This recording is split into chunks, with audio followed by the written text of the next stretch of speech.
my good friend, the chairman, Lone District of Santa Rosa City, who is the ex-governor of Laguna, Representative Dan S. Fernandez is hereby recognized, and you have the floor, sir. Thank you, Mr. Speaker, my idol. I rise on a matter of personal and collective privilege. Nung isang linggo lamang po, habang ako po ay umiikot sa lalawigan ng Laguna, meron akong nadaanang patay. Nag-suicide daw yung anak dahil sa online gambling. Doon po sa may Bae, Laguna. Merong isang lalaki din na addict sa online gaming. May pera para sa kanilang inihandang kasal. 300,000 ang pera niya. Pero sa kadahilan ng gusto magdagdagan ng pera para sa kasal, ayun, naubos. At yun ang naging dahilan sa pagkitil niya sa kanyang buhay.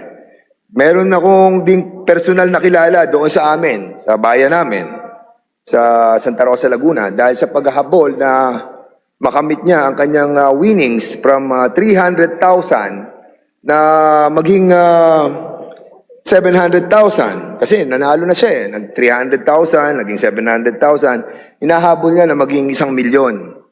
Ganun din po nangyari. Pagkitil sa sariling buhay ang nakamit imbis na 1,000,000. Ilan pa po sa ating mga kababayan ang naa-addict sa scatter? Mga estudyante na nag-aaral, baon na imbes na para sa pagkain, ay sa online gaming itinaya na baka sakali makabili ng dagdag pang Jollibee. Mga tricycle drivers na maliit na ang mga kita sa pasada, makikita mo pa na nasa scatter at nagbabaka sakali na may pandagdag sa ulam na kanilang kakanin.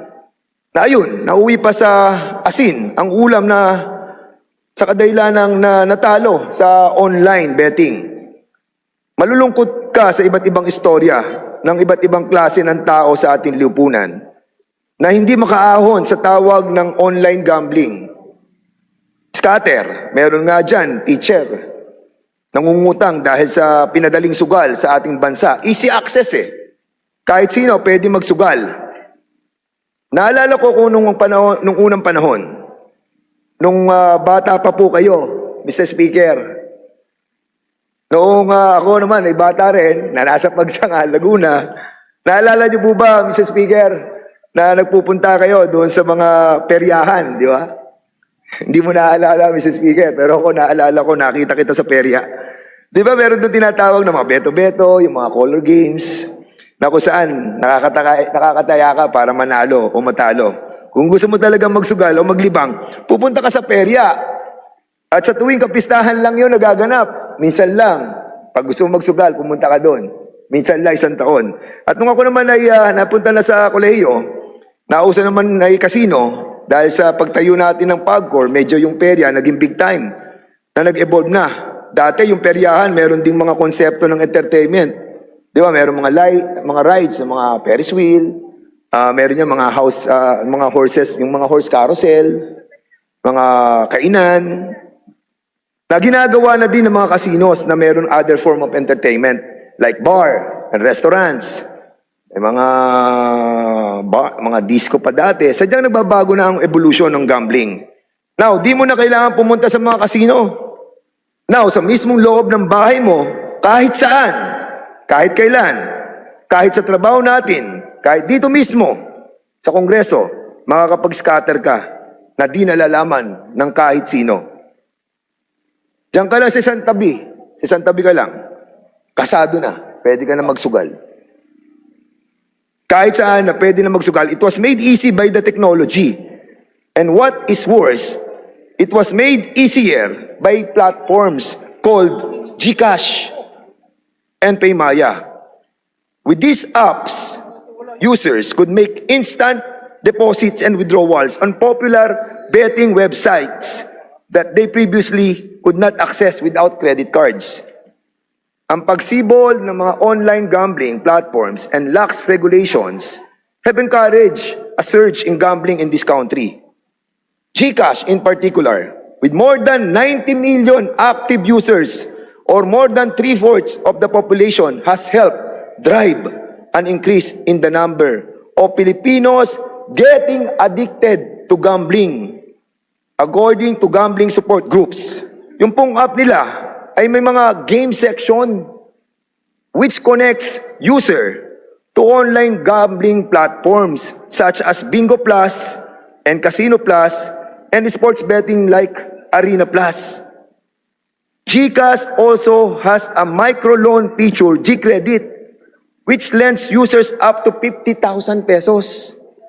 Nagpapautang pa po sila dahil po sa easy accessibility sa mga sugal, people can easily join any gambling app. Even small-time gamblers can cash in a small amount of money kahit nga 100 piso eh. Kahit 100 piso lang, makakalaro ka na. Di tulad dati, pag pupunta ka ng casino, di pwede ang 100 piso. At di pwede ang below 21. According sa Republic Act 9287. But now, with limited access to regulation, kahit sino, pwede nang magsugal. Pasok ka lang sa GCash, then, games, yun na. Makakapili ka na ng lahat ng sugal na gusto mo. Mr. Speaker, alam nyo, sa totoo lang, marami nang sinirang buhay ang mga scatter na ito. Mga mag-asawang hirap na nga sa buhay at hirap na sila sa kanilang pang-araw-araw na kakainin, subalit dahil sa dali sa kanila ang makapasok sa online gambling platforms through GCash, ay naisusugal pa yung maliit na kinikita nila sa araw-araw. This Congress should intervene on this. Totoo na parte na po ng kultura ng Pilipino ang sugal. Pero hindi ganitong klaseng sugal. Kahit saan, kahit kailan, pwede. Ang ganitong klase ng sugal, ang online gambling ay addicting. Meron siyang hidden addiction as it can be done in the privacy of the room, of the home, and is hard to detect. Marami pong sa biktima, kasi meron itong tinatawag na hidden addiction. Lalo na po sa ating pong mga kababaihan in low-income families. The growing number of Filipino women who say they are addicted sa gambling is very alarming because it is in contrast to the global norm. Sa buong mundo, 1% lang ng mga kababaihan ang humihingi ng support sa kanilang gambling addiction dahil nahihiya sila. Aside sa madali ang access sa mga gambling online, nadadagdagan pa ito ng mga advertisements ng mga vloggers and social media influencers giving our poor, vulnerable people tips and being lured easily. Marami ang nagsasabi na naging gambling addict sila because of this app. Ang bilis kasi.